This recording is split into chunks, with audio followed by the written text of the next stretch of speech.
हवेली का सबसे छुपा हुआ राज, वो कमरा जो कभी नक्शे में था ही नहीं। हवेली का 13वां कमरा जो नक्शे में नहीं था। समय रात 10:14। राजपुर हवेली का मुख्य दरवाज़ा। रात का अंधेरा किसी गहरे कुएं जैसा था। हवा में अजीब सी ठंडक तैर रही थी, जबकि मौसम गर्मी का था। मेरे हाथ में हवेली का पुराना नक्शा था। साल 1887 का है। मैं, राघव, एक आर्किटेक्ट और मेरे साथ 3 लोग, नील, आदिया और फैजल। हमारा काम था हवेली का डिजिटल नक्शा बनाना, लेकिन हमें नहीं पता था कि ये हवेली सिर्फ दीवारों से नहीं बनी, ये उन कहानियों से बनी थी जिन्हें किसी ने कभी लिखा ही नहीं। दरवाज़ा धक्का देते ही खुद खुल गया। पुरानी लकड़ी की चरमराहट ने पहली बार दिल धड़काया। हाल में घुसते ही लगा जैसे कोई आंखें छिपकर हमें देख रही है। नक्शा कहता था हवेली में 3 ही गलियारे हैं, लेकिन हमारे सामने 4 रास्ते थे। चौथा रास्ता सबसे संकरा, सबसे अंधेरा और सबसे शांत। उसकी हवा में भी जैसे सांसें रोककर खड़ी। आर्या बोली, ये रास्ता नक्शे में क्यों नहीं? मैंने हल्का सा कहा, शायद ये डिजाइन होगा। फैजल बोला, या शायद ये होना ही नहीं चाहिए। हम पहले 3 गलियारों की तरफ बढ़े, लेकिन चौथा गलियारा हमारे पीछे जैसे सरसराहट देखता रहा, जैसे कोई हमें बुला रहा हो। समय रात 11:02। पहला फ्लोर बाया भी। कमरों का सिलसिला शुरू हुआ। हर कमरे पर धूल और पुराने नंबर लिखे थे, 10, 11, 12। और फिर रास्ता ख़त्म।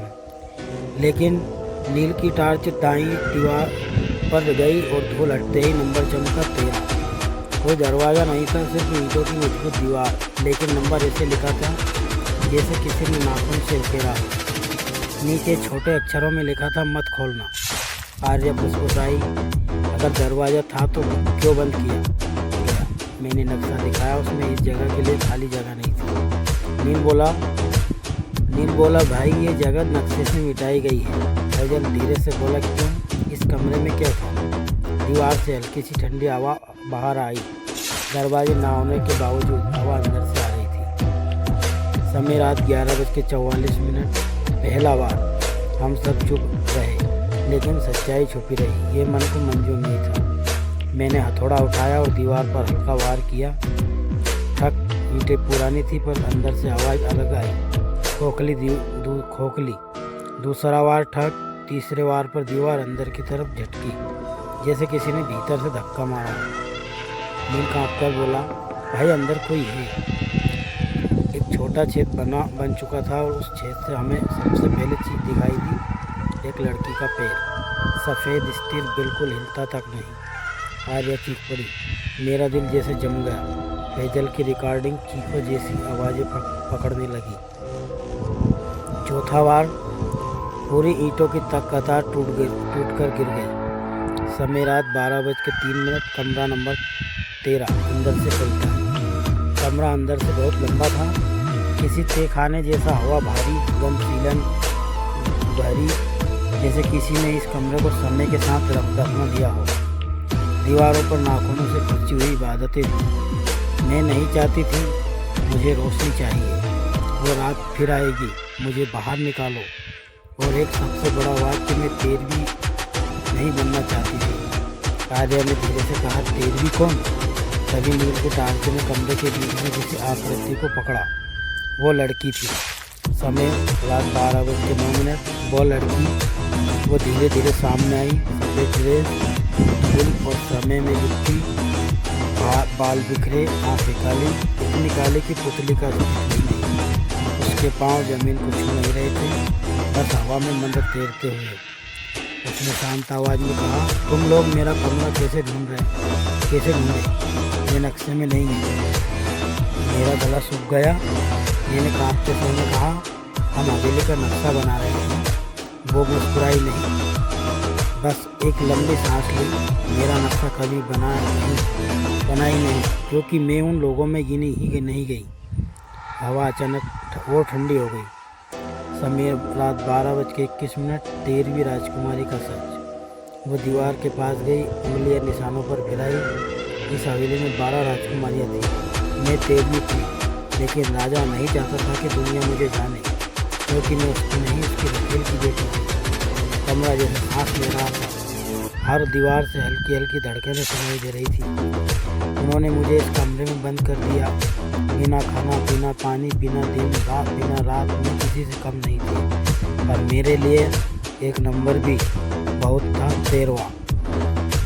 धीरे धीरे कमरा धुएं से भरने लगा, दीवारों पर खुरचे शब्द चमकने लगे। जब मैंने दरवाज़ा खटखटाया, किसी ने नहीं खोला। मैंने पुकारा, किसी ने नहीं सुना। मैंने रोया, किसी ने नहीं देखा। उसकी आवाज़ अब टूटने लगी थी, पर चेहरा नहीं। फैजल ने हल्का सा कदम पीछे लिया। तभी वो लड़की मुड़कर बोली, अब तुम मेरे कमरे में हो, ये कमरा किसी को जाने नहीं देता। समय रात 12:33, कमरा जीवित हो जाता है। नील का कैमरा अपने आप बंद। आर्या का फ़ोन एक ही लाइन फ्लैश करने लगा, 13वीं आ चुकी है। फैजल की रिकॉर्डिंग में घुटती आवाज़ें। अचानक लड़की हवा में उड़ गई, उसकी आंखें लाल हो गई, खून जैसी। कमरा तेज़ी से बंद होने लगा, जैसे दीवारें सिकुड़ रही हो। तुम लोग बाहर नहीं जाओगे, उसने चीख कर कहा। जिसने मेरा कमरा खोला वो इसका हिस्सा बनता है। कमरा काँप रहा था, दीवारें कराह रही थी, ज़मीन जैसे धसक रही थी। मुझे बस वो छोटा छेद दिखा जिससे हम अंदर आए थे। मैंने चिल्लाकर कहा, भागो। नील आ जाए और फैजल छेद से निकल गए। मैं आखिरी था। पीछे से उसकी आवाज़ आई, मेरा कमरा फिर खुलेगा, किसी न किसी के लिए। मैं बाहर कूदा, छेद बुझते दीपक की तरह बंद हो गया। वहाँ फिर सिर्फ दीवार थी, जैसे कि कुछ था ही नहीं। समय सुबह 3:10।